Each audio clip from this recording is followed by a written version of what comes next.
Bago yan, no? Naririnig niyo ba yan? This meeting is being recorded. Bago ni Zoom. So join me as we recite the invocation mantras. Om Namo Bhagavate Vasudevaya. Om Namo Bhagavate Vasudevaya. Om Namo Bhagavate Vasudevaya.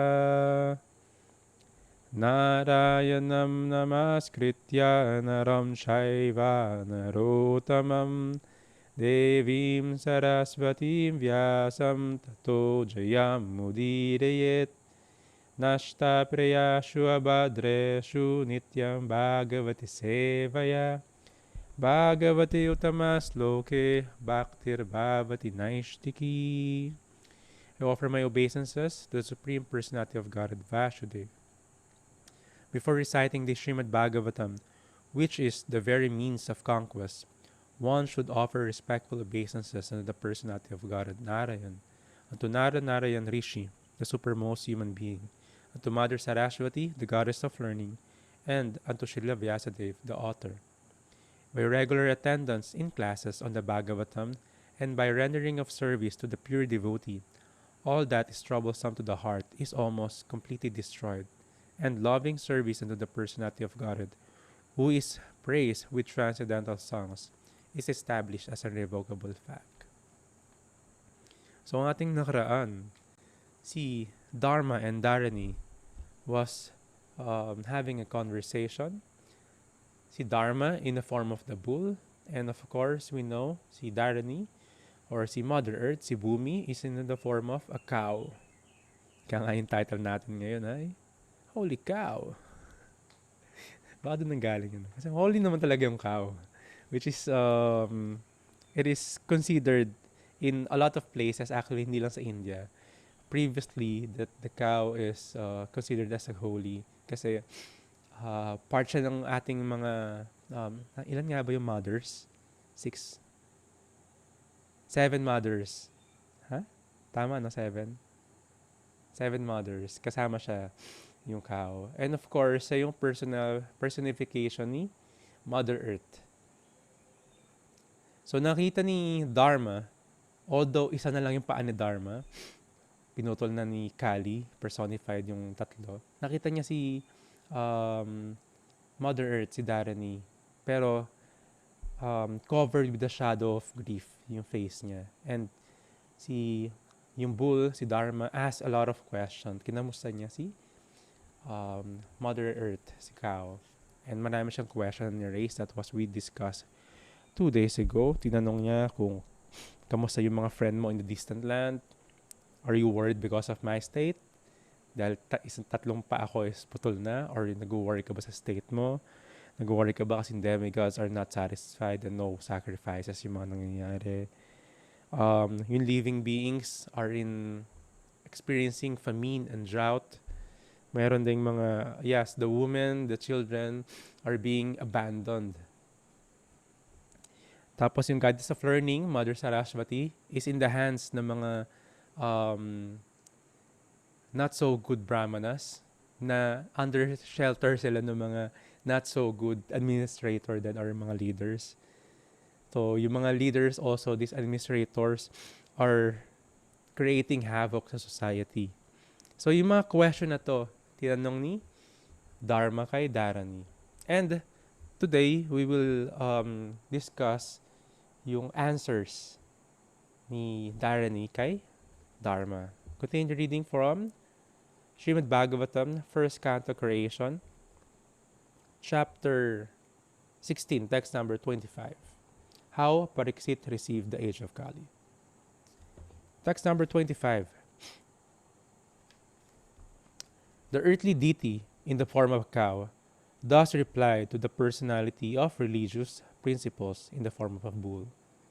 O Dharma, whatever you have inquired from me shall be known to you. I shall try to reply to all of those questions. Once you two were maintained by your 4 legs, and you increase happiness all over the universe by the mercy of the Lord. So this principle of religion, what we have here in earth, are being maintained by the demigod of just, which is si Dharmaraj. Kaya Dharmaraj. Or siya rin si Yamaraj. Siya rin yung person in charge sa ating karma. So ayun yung, siya yung pag namatay ka na, siya yung pupuntahan mo, tapos i-review lahat ng mga ginawa mo, yung mga karma mo, and ano yung mga reaction na kailangan mo i-harvest. So, siya si hindi ko lang parang katumbas nung belief sa si San Pedro, di ba? Although si San Pedro, parang hindi naman yun yung talagang nasa Bible na ayun yung ginagawa niya. Tapos may hawak pa siyang panabong. Parang, ang kulit ng Pilipino no? Ginulo yung yung tradisyon sa aking kultura. Tapos naging sabongero si San Pedro. Tapos andun siya yung taga-husga. So hindi ganun yun, no? Pero anyway, in this place, kung pupuntahan nung isang nag-pass away na living entity, si Dharma o si Yamaraj, meron siyang hall na napakaganda. Doon tinetest, and doon din ina-execute, titignan yung mga ginawa ng isang tao. In the smallest detail, nandoon. Even yung mga nakalimutan na natin, nandoon. So yes, in the Satya Yuga, yung paa ni Dharma, si Dharma yung bull, yung paa niya, buo pa yon. Ando pa yung apat. And that is yung mga previous yuga, Satya Yuga. And lahat daw ng tao were very happy because Dharma is standing on his four legs. But gradually, habang tumatagal, of course, na babawasan nyo, we will discuss further kung ano na yung isa-isa na yon later on. Prabhupada mentioned here, happiness in the world depends proportionately on the maintenance of the religious principles. Yes, that's why it is very important to spread this Krishna consciousness. Kasi without this, people will be pointless, walang direction, they'll follow their own minds only, and gulo-gulo. They will abuse each other. And parang ano nangyayari ngayon? The so-called civilized men na tinatawag nila or pinagalaban ng mga tao is just creating much more havoc. They don't want to follow authority, they don't want to follow scriptures, they want to take over yung mga other living entities, even the animals, thinking na sila yung dominant species. Pero ang nangyayari lang talaga is they are actually abusing. Ganun yung nangyayari. So let's continue to read text number 26 to 30. Isang bulk na magkakasama yan. One of the answer ni Mother Earth, ng isang ni Dharani, or in the form of the cow.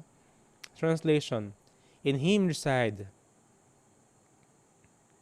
truthfulness, cleanliness, intolerance of another's unhappiness, the power to control anger, self-satisfaction, straightforwardness, steadiness of mind, control of sense organs, responsibility, equality, tolerance, equanimity, faithfulness, knowledge, absence of sense enjoyment, leadership, chivalry, influence, the power to make everything possible, the discharge of proper duty, complete independence, dexterity, fullness of all beauty, serenity, kind-heartedness, ingenuity, gentility, magnanimity,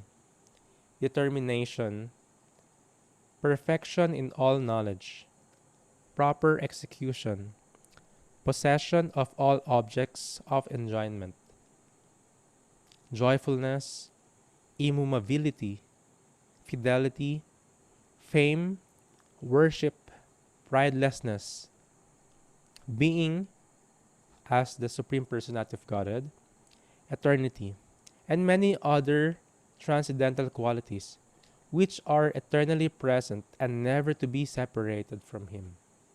That personality of Godhead, the reservoir of all goodness and beauty, Lord Shri Krishna, has now closed His transcendental pastimes on the face of the earth. In His absence, the age of Kali has spread its influence everywhere. So I am sorry to see this condition of existence. So, si Mother Earth, si Kao, have described some very few qualities ni Lord Krishna. Dito 40 lang yun, yung sinabi niya. And she mentioned na since si Krishna already ascended, left this material world, yung spread ni Kali is sobrang bilis around. Ilang years pa lang wala si Krishna rito pero nangyayari na kagad. And si Mother Earth is bearing the weight of the absence of Krishna. Sabi nga, he closed his transcendental pastimes on the face of the earth. Srila Prabhupada mentioned here actually, yung sobrang daming qualities ni Krishna, ni Lord Krishna, sobrang unlimited niya. Even yung atoms, dito sa earth na to, mabilang mo, hindi mo pa rin makukumpara sa qualities ni Krishna. Ganun kadami. And of course, we're just trying to understand a fraction of it by the lotus mouth ng ating mga gurus, ng mga devotees, of course, ng mga personalities in our scriptures. They're trying to describe Krishna to us. And yung mga sinabi na description dito ng qualities ni Krishna, you could also subdivide them. Ang dami. Just like example na binigay ni Srila Prabhupada dito, yung intolerance of another's unhappiness. So sobrang gandang qualities na ito. One could also experience that suffering if others are suffering. Napapag-usapan nga namin ni Radhanath Prabhu last time. Yes, this is one quality of a Vaishnava. Sinabi rin dito yung kind-heartedness or yung pagiging soft ng heart nila. We practice Krishna consciousness hindi para maging bato yung puso natin, maging insensitive tayo, maging hindi tayo kayan sa ibang tao. That's the opposite result that we want. We practice Krishna consciousness para mas tumambot yung puso natin. And habang nangyayari yun, you can see yung mga great Vaishnavas, mga great devotees, they're feeling the pain na nararamdaman ng ibang tao of their suffering. That's why they're going extra mile beyond the call of their duty to spread this Krishna consciousness. Even a lot of austerities are there.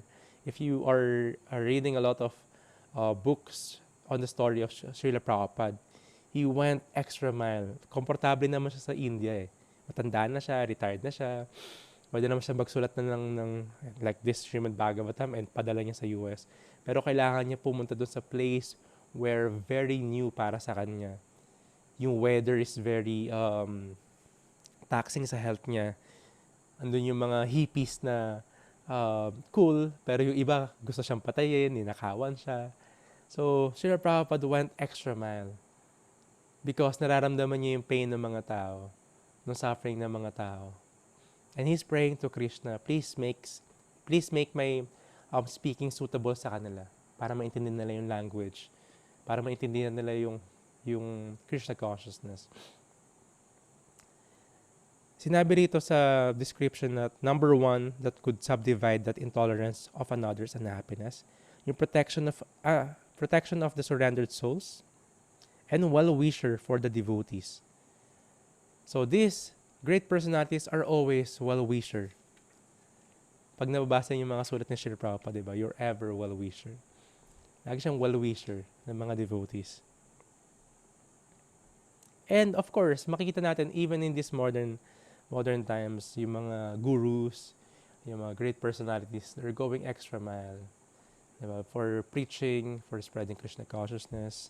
If you've read yung mga diary of traveling preacher ni Indradupna Swami, even in the amidst of the war, di ba? Yung mga uncomfortable na mga position, ginagawa nila yan just to spread.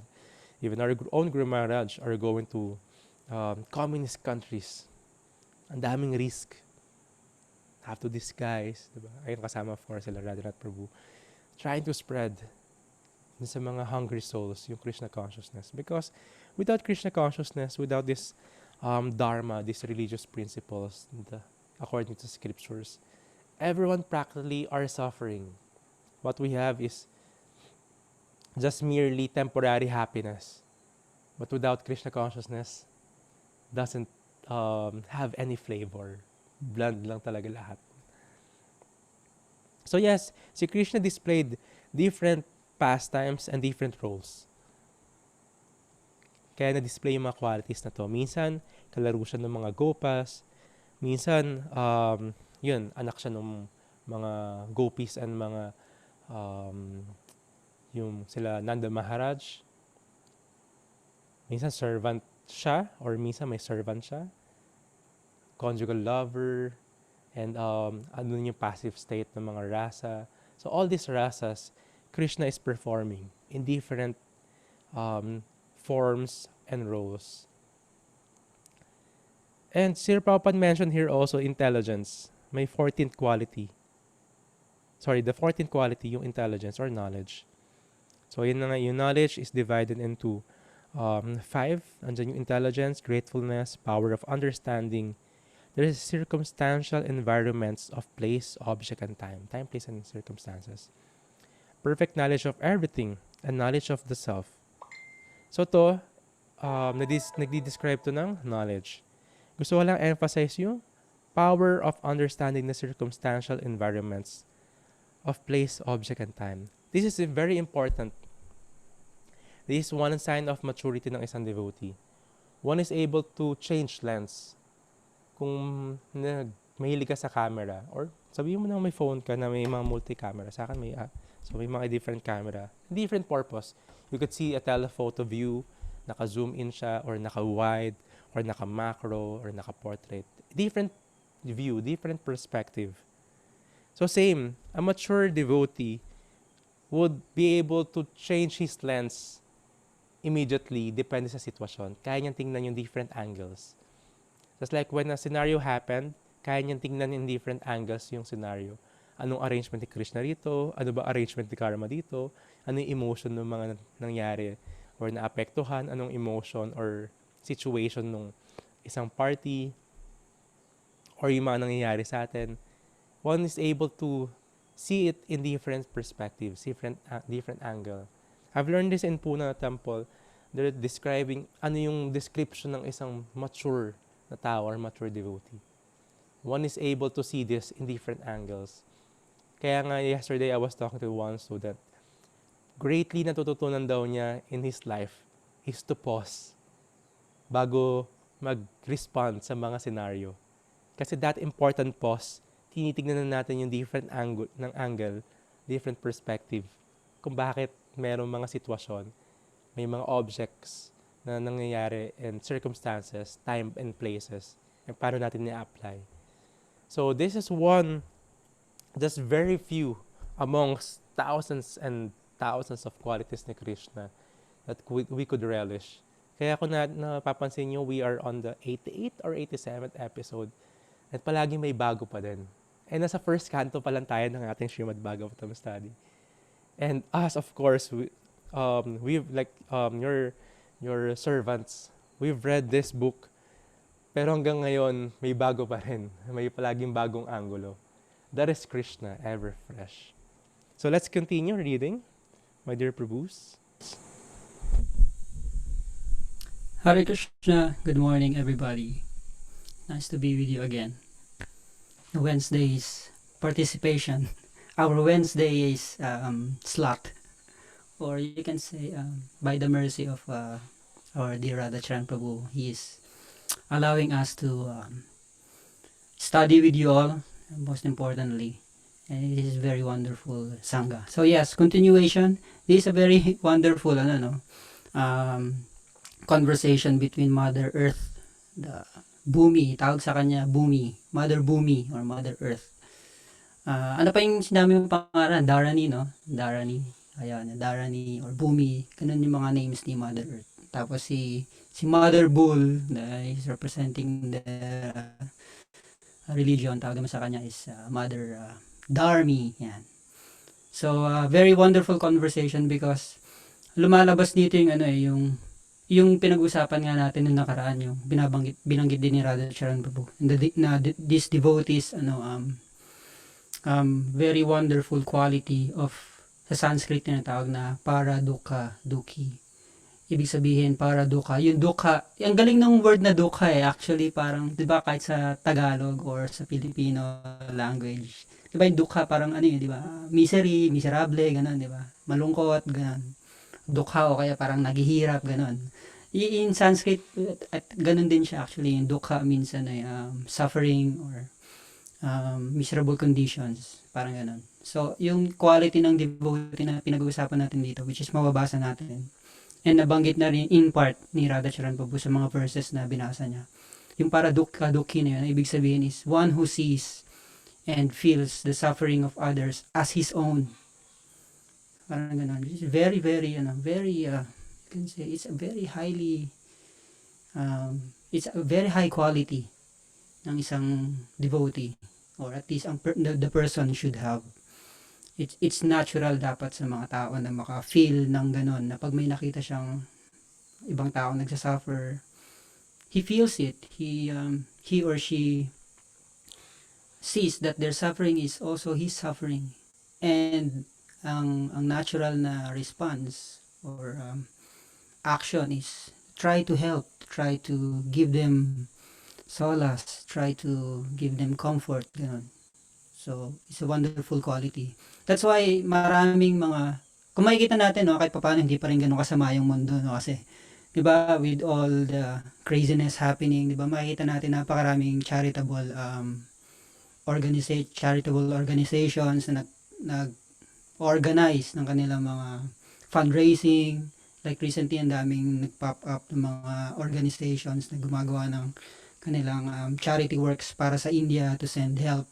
So, natural talaga sa mga tao yung ganun Pero, ang hina-highlight dito actually din is yung as a devotee, mas intense actually as a devotee, because as a devotee, hindi lang yung pang-material na need or material, hindi lang pang-material suffering ang nakikita ng devotee.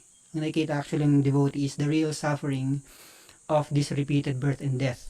That's why binabanggit nga natin ng mga nakaraan na this work, this Krishna consciousness movement, this propagation of the teachings of Lord Krishna, which is being done by the pure devotees or the sincere servants of this movement, our spiritual masters. They are doing the most important charity work because they're giving the solution to the highest or to the most you can say pinaka malalang problema, which is yung repetition of birth and death, and this is because of the ignorance about Lord Krishna. That's why napaka importanteng work ng propagation ng Krishna consciousness. So yun, basahin natin yung number 31. And Mother Earth is continuing her speech, kanyang sasabihin kay Mother Cow. Text number 31. I'm thinking about myself. Sandali lang, may itatry ako Pakinggan nyo Baka gumana Try natin Hare Krishna. So, si Mother Earth nagsasalita Okay ba? Okay. Para medyo, di ba, mukhang dramatic. Kasi, yan, may reverb konti Sayang yung mga gamit natin dito. Meron tayong mga multi-effects na mga gamit So, gamitin natin. So, teka lang. Para trip natin, DJ tayo. Parang nasa tunnel Mamaya, ibahin ko pa yung reverb natin para medyo mukhang nasa heaven Medyo nasa tunnel pa lang tayo. Sorry naman. Mamaya, parang nasa heaven na yan. Heavenly voice. Okay. Mother Earth speaking. I am thinking about myself and also, O best amongst the demigods, about you, as well as about all the demigods, sages, denizens of Pitriloka, devotees of the Lord, and all men obedient to the system of Varna and Ashram in human society. Galing, di ba? O, narinig niyo na si Mother Earth, di ba? So, yun. Kung iintindihin natin yung translation in itself, babalik tayo dun sa paradukha dukhi. She's thinking about myself and practically all the living entities. Yung suffering na for sure they must be feeling because of the effects of this age of Kali creeping in so strongly. Diba? And sa purport, mababasa natin sa mga purports na mga susunod na mga purports, mababasa natin na yung time na si Krishna nandito sa material world performing his pastimes. Sobrang yung production ng mga yung supplies ni Mother Earth. Sobra yung production na even yung mga demigods o na mga nasa higher planetary systems, tinalo niya pa yung supply ng 3 planetary systems. Nasa Earth lang lahat, sobra-sobra ang production. Why? Because Lord Krishna is present. That's why yung mga demigods, they're thrilled to come here, enjoy the facilities. Said this is something that they've never seen, or at least they have never experienced in their own abodes, sa kanilang mga realms.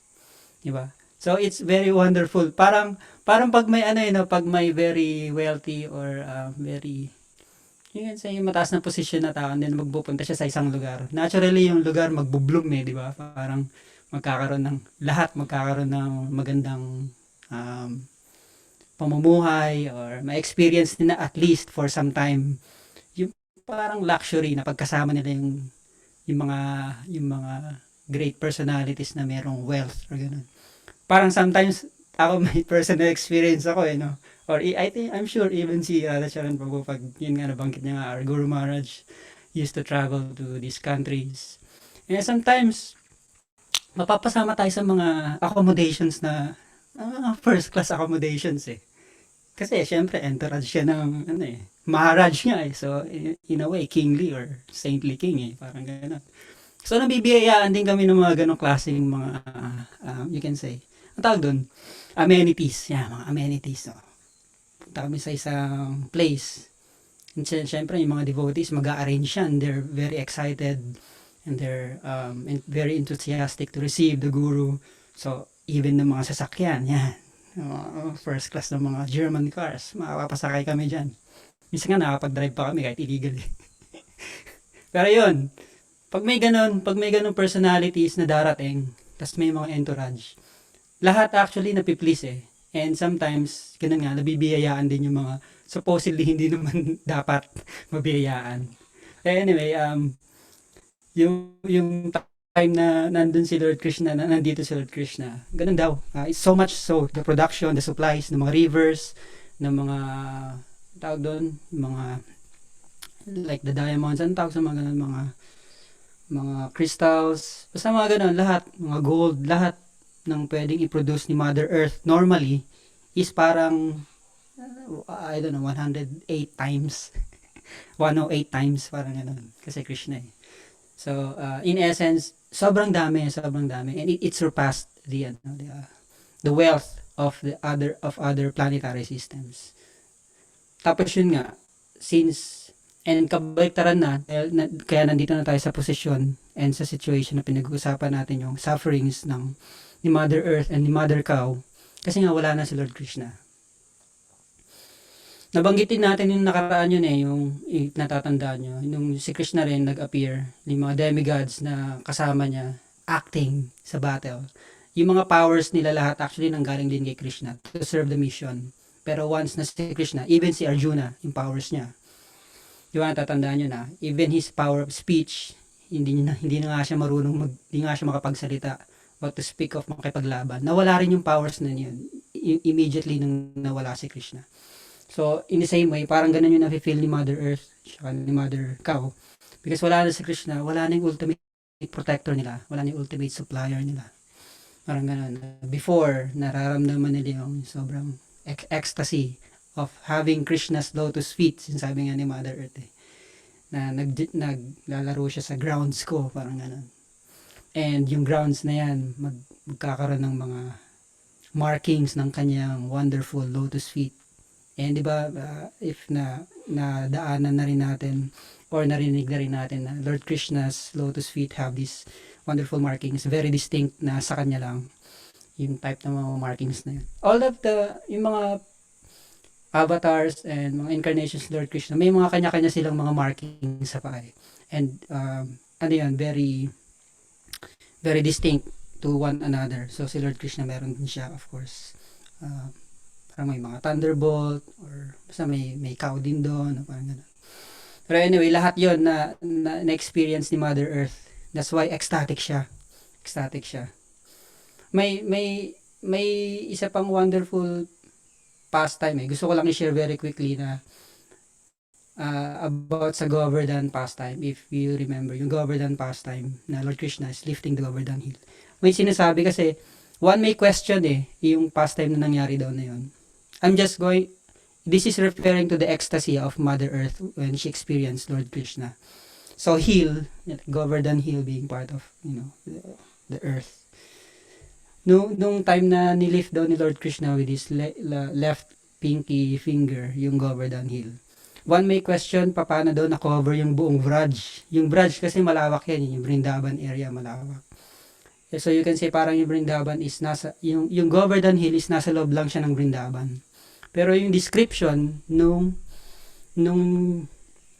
pinigilan ni Lord Krishna yung yagya ni Indra, and then nagalit si Indra, and sabi nga yung halos na experience na nung Braj ng Vrindavan, yung parang yung tawag na annihilation.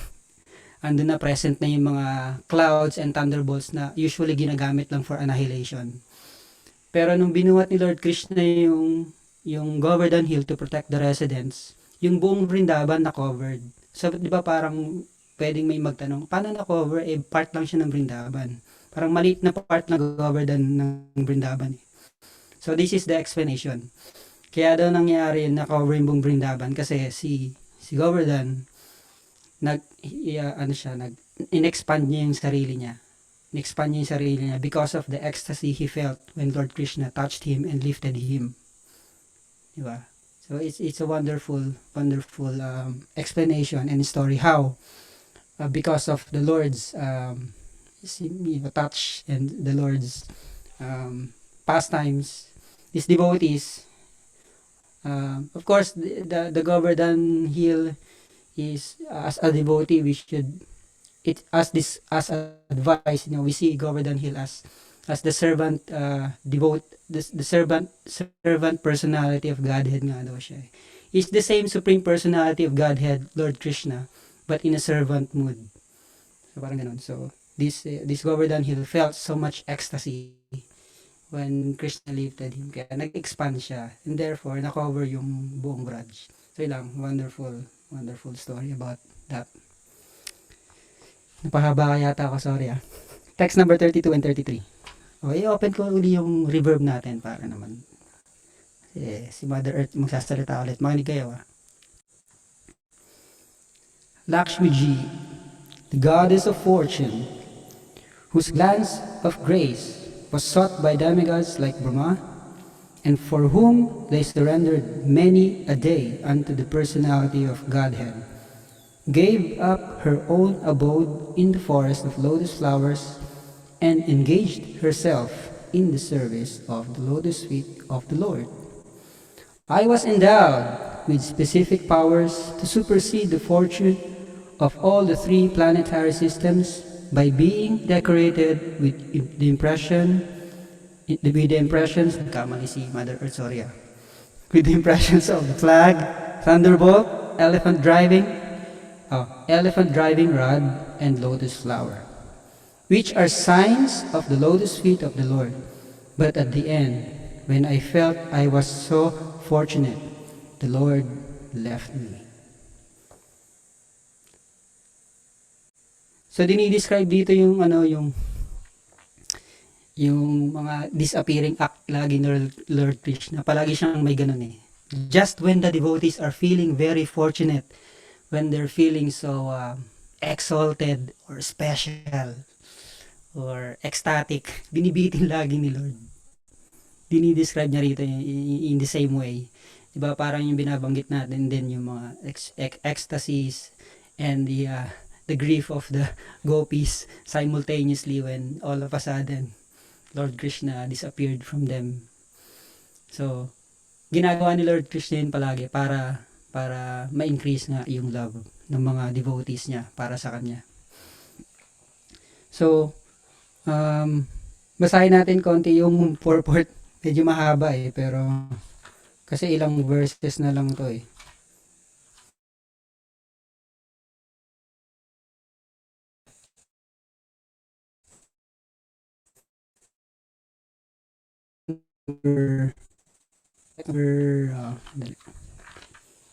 Basahin natin text number 34 hanggang 36 muna lahat ng translations.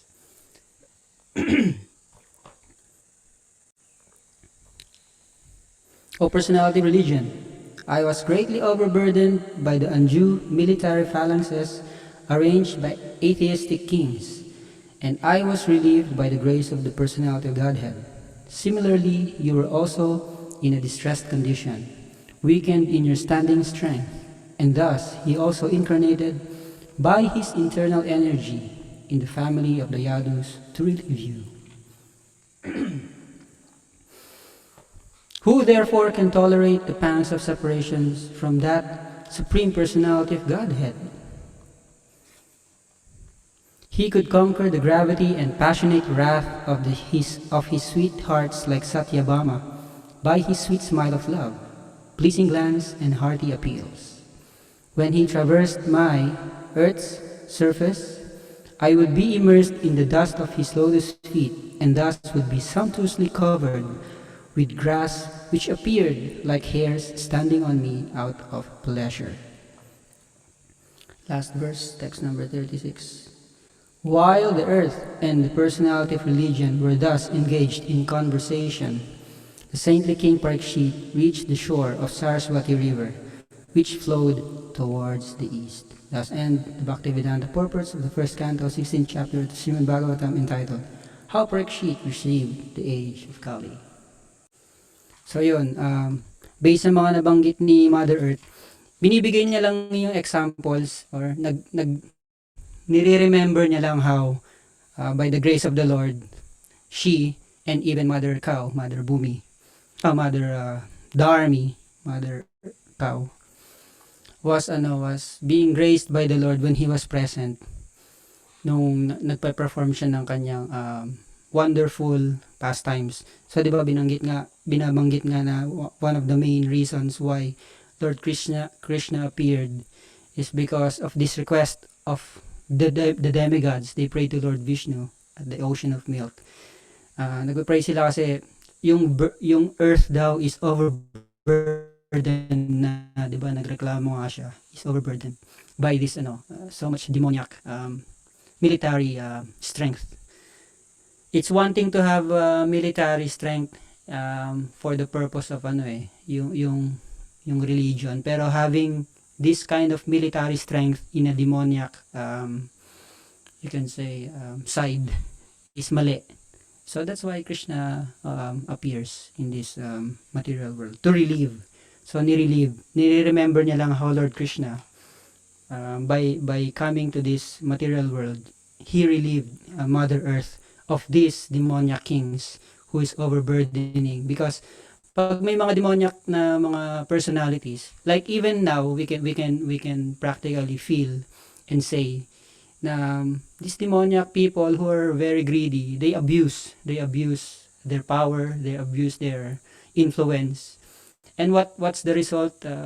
Yung nature, the people are being they're exploited, diba? So yun yung nangyayari if they are not guided. If these persons who are in the position to do some things are not guided, by the sages, by the words of the sastras, the scriptures, or by the spiritual master, the tendency is to exploit. So this is clearly what's happening, especially itong age ng Kali. And in full, nagpo-full effect na si Kali gumagala na. That's why nandito tayo sa scenario na pinag-uusapan natin ngayon. Na even si Mother Bull is being exploited by this Kali personality. So Mother Earth's coming to the rescue, somehow trying to make her feel appeased. Kasi nga, yun, nararamdaman niya. Alam niya, yung pangs ng separation and yung effect pag wala silang protection from the Supreme Lord. Thank you very much. Sorry for taking up a few minutes, Prabhu Navadip, but you can continue. Hare Krishna. Hare Krishna. Hare Krishna. Can you hear me? So, minsan gusto mo na lang makinig dito sa dalawang to no? Parang yung isa pa galing sa langit parang nasa simbahan. Magsitayo ho tayo. Purihin ang Panginoon.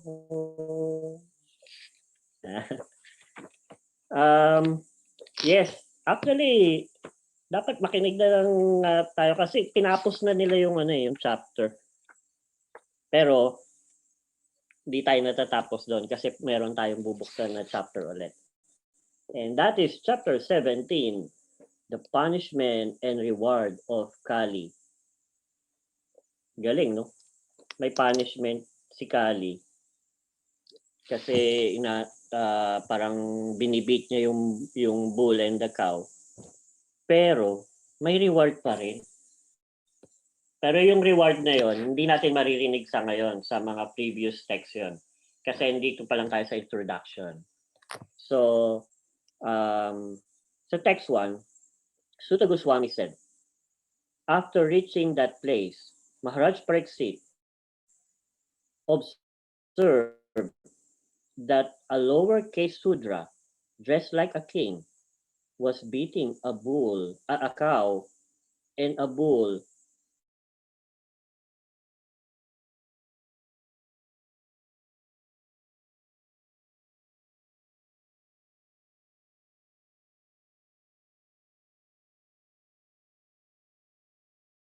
Maharaj Pariksit, although he is a Satriya or administrator, or you can say saintly king.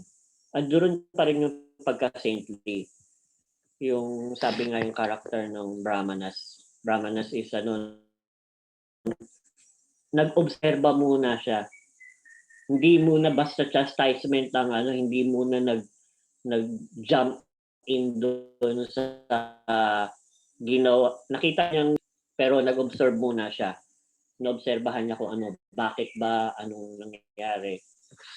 So, ang sabi dito ni Prabhupada sa purport niya, the principal sign of age of Kali is that lowercase Sudras, example, men without Brahminical culture and spiritual initiation, will be dressed administrator or kings.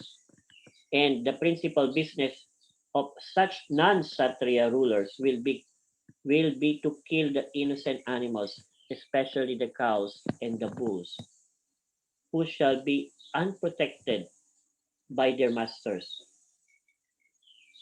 Sinabi dito, as if they had no owner. Bakit kaya sinabi yun? Kilala naman natin si Krishna. Kaya nga may pangalan si Krishna na Gopal is the protector of the cow. And Govinda is the one who give pleasure to the cow. Biruin mo, pet or alaga ng Supreme Personality of Godhead.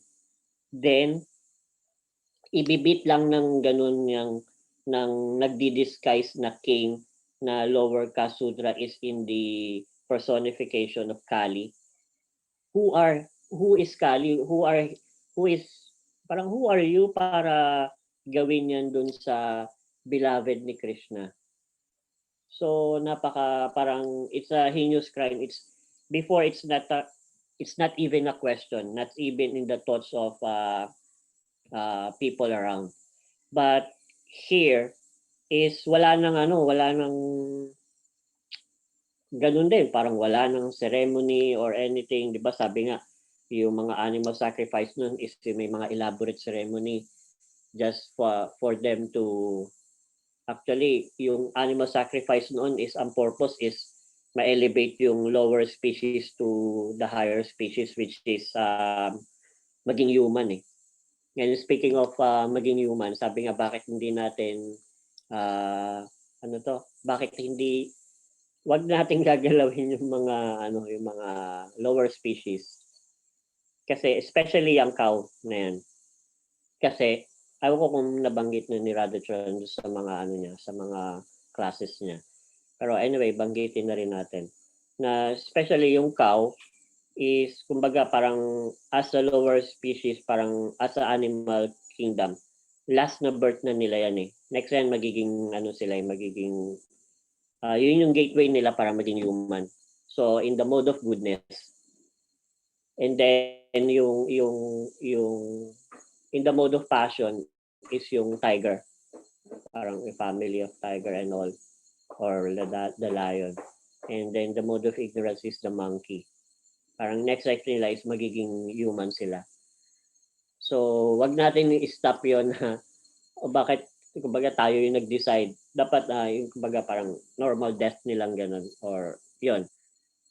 Pagka na-interrupt pa tayo noon, tayo pa nag-interrupt noon, baka tayo yung pumalit do sa nila sa position nila in a lower species. That's why yes, we are encouraging the plant-based diet and all.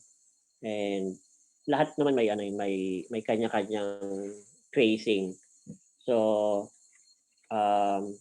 what I mean to say is kung andoon pa lang tayo sa facing ng we're trying, at least simulan natin wag dun sa cow. Ayun. So para medyo safe tayo, mas safe. So sabi nga dito, ito sabing ganun is the bull as white lotus flower was terrified, trembling, urinating. He stood on one leg. This symbolized, Srila Prabhupada explained his, ito, text 2 tayo. The bull was as white as a white lotus flower. Was terrified of Sudra, was beating him, and he was so afraid that he was standing on one leg, trembling and urinating. Prabhupada's purport. The next symptoms of the age of Kali is that the principles of religion, which are all spotlessly white, kumbaga walang spot yung talagang pure white yung principles of religion, like the lotus flower, like the white lotus flower, will be attacked by uncultured Sudra population of the age. They may be descendants of a Brahmana or Satriya forefathers, but in the age of Kali, for want of sufficient education and culture of Vedic wisdom, such a Sudra-like population will defy the principles of religion, and persons who are religiously endowed will be terrified by such men.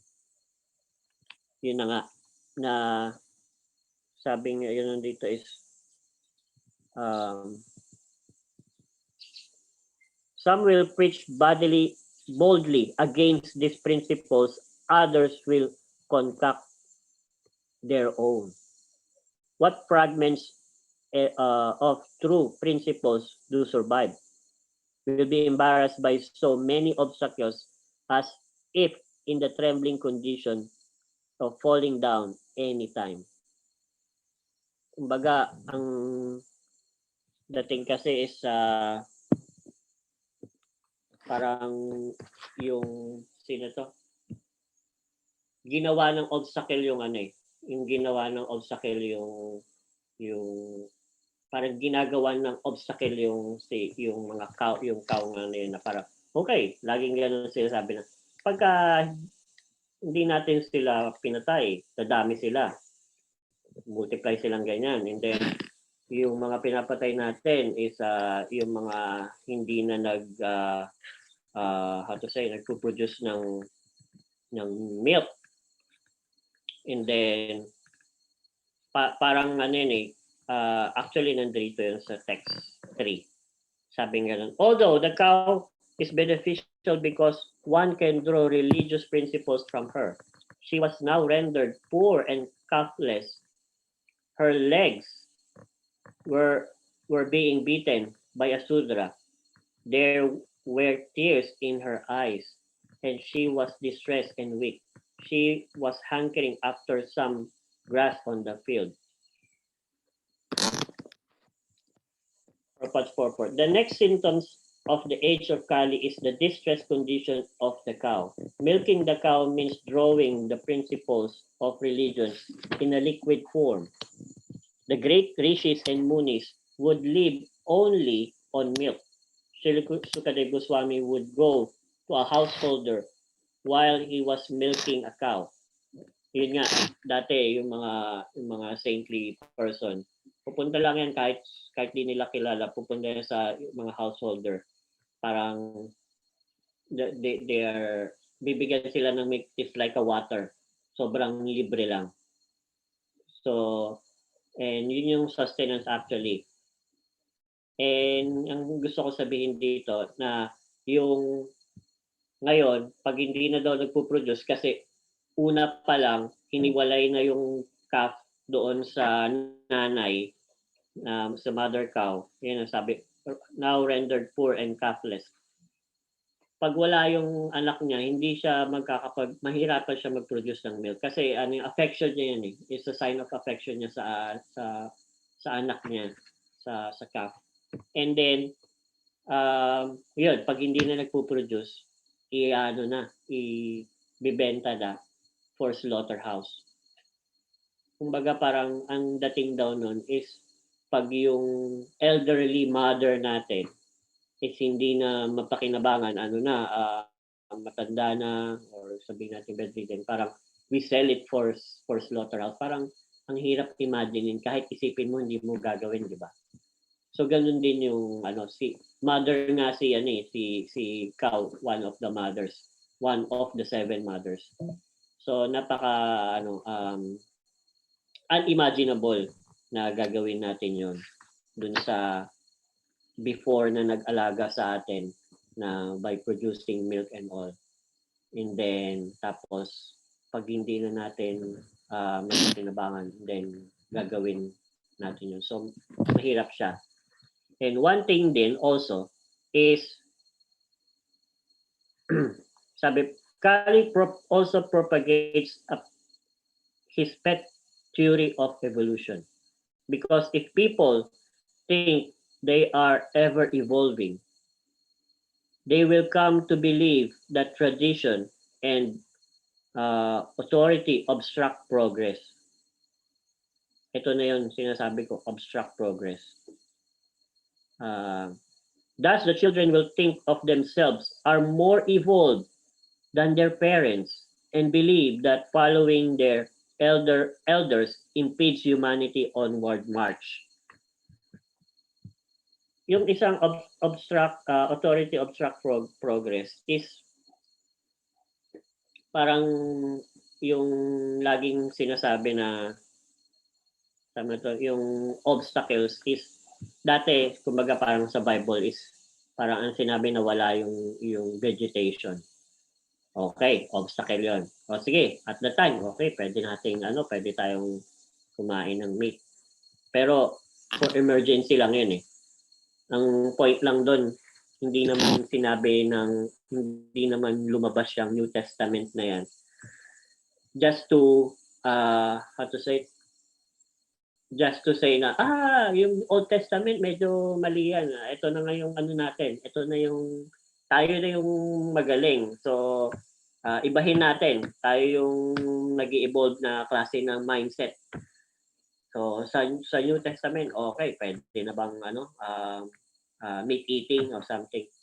So, kumbaga, hindi natin pwedeng ibahin o yung tradition and all, or hindi lang basta tradition, is yun yung culture eh. And yun yung yun yung principles. Principles means hindi pwedeng baguhin. So hindi siya basta evolution lang na ngayon pwede na. Tapos how to say, kaya eto na yung authority ngayon. Na yun nga, parang ang dating is mas magaling tayo sa parents natin or sa mga ancestors natin na even ano yun, yung disciplic succession na nagbigay nung mga ano na yun, the rules and regulations and all, mga kailangan nating sundin. Meron akong gustong sabihin. Pero Kali also forms unbearing continuous and quarrel and dissension to break apart honor, tradition, and social structure.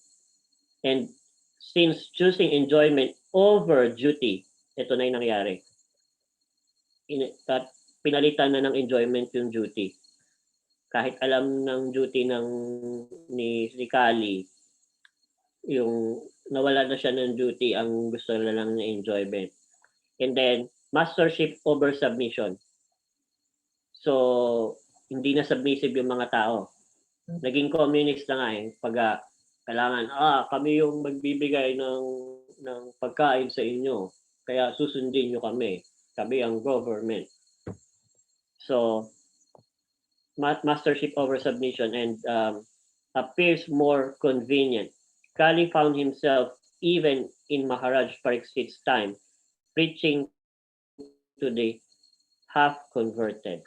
Ayan, pumasok na talaga si Kali na actually tinatanong, kumbaga, in my time, parang si Maharaj Pariksit sabi niya, in my time, nandito ka ngayon, paano mo ginagawa yan?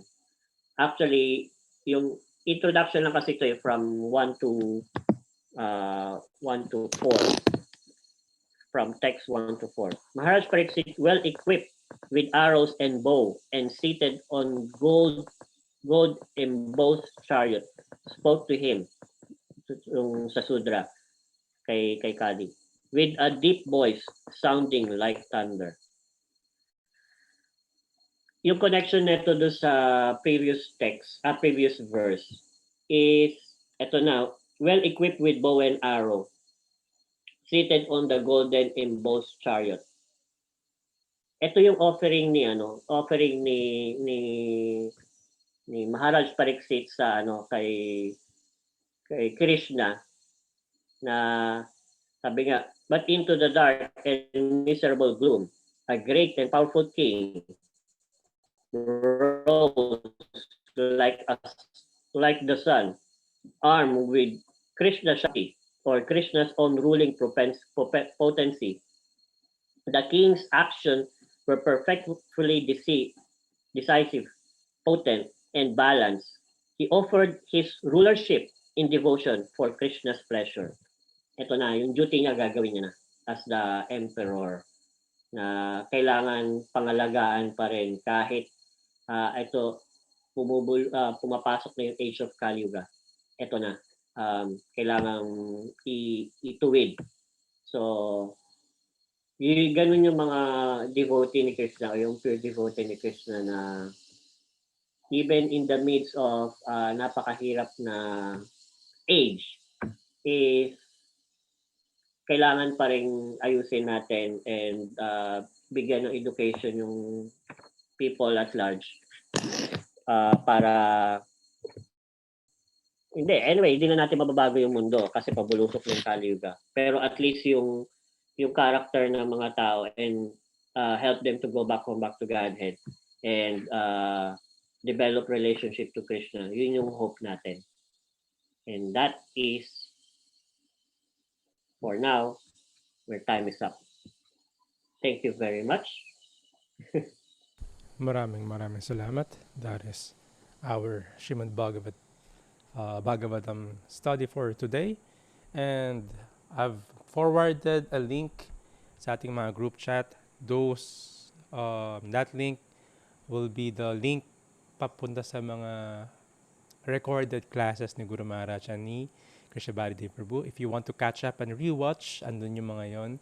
Ang gaganda nung mga yon. Meron din mga, may Japa workshop pa nga. You could hear that. Instead of just, when you're driving, you're cleaning the house, you're cooking, ang sarap makinig ng mga lectures of these great devotees on Shrimad Bhagavatam and other scriptures. So we are given this opportunity to always be under the shelter of the Shrimad Bhagavatam by the lotus mat of these devotees. And of course, maraming salamat Rajan Prabhu and Navadip Chandra Prabhu. I'll see you again tomorrow. Grantara Shrimad Bhagavatam Ki Jai. Srila Prabhupada Ki Jai. Oh, glorious assembled devotees. Hare Krishna. Boy, good morning. Ay, huwag kayo lalabas later pag lunar eclipse. Yan. Tago lang kayo, tapos mag-chant lang kayo. That's the secret. 4 o'clock onwards. Yan, tago na kayo sa bahay nyo. Huwag na kayong manood pa sa lunar eclipse. Okay, Hare Krishna.